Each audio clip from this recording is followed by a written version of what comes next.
औरवाडमधील राजीव नागरी सहकारी पतसंस्थेमधील अपहार प्रकरणी संचालक मंडळावर कुरुंदवाड पोलीस ठाण्यात गुन्हा दाखल करण्यात आलाय।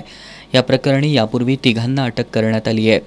चेअरमन प्रताप आगरे, अन्य संचालक आणि पतसंस्थेचा सचिवाला पोलिसांनी अटक करावी अशी मागणी आंदोलन अंकुश संघटनेनं केली होती।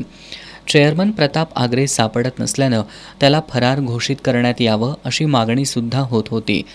या प्रकरणातील संशयितांनी जिल्हा सत्र न्यायालयात दाखल केलेला अटकपूर्व जामीन अर्ज न्यायालयानं फेटाळल्यानंतर कुरुंदवाड पोलिसांनी चेअरमन प्रताप आगरेसह अन्य संचालक आणि सचिव, कॅशियर यांच्या शोधासाठी पथकं रवाना करण्यात आली होती। यापैकी एका पथकानं बुधवारी पहाटे कर्नाटक राज्यातील ऐनापूर इथून चेअरमन प्रताप आगरे याला ताब्यात घेतलं। सहाय्यक पोलीस निरीक्षक रविराज फडणीस, पोलीस उपनिरीक्षक सागर पवार यांच्या नेतृत्वाखाली सागर खाडे, संतोष साबळे, सचिन पुजारी, नागेश केरीपाळे यांनी या कारवाईत सहभाग घेतला। न्यायालयानं चेअरमन आगरे याला 5 दिवसांची पोलीस कोठडी सुनावली आहे।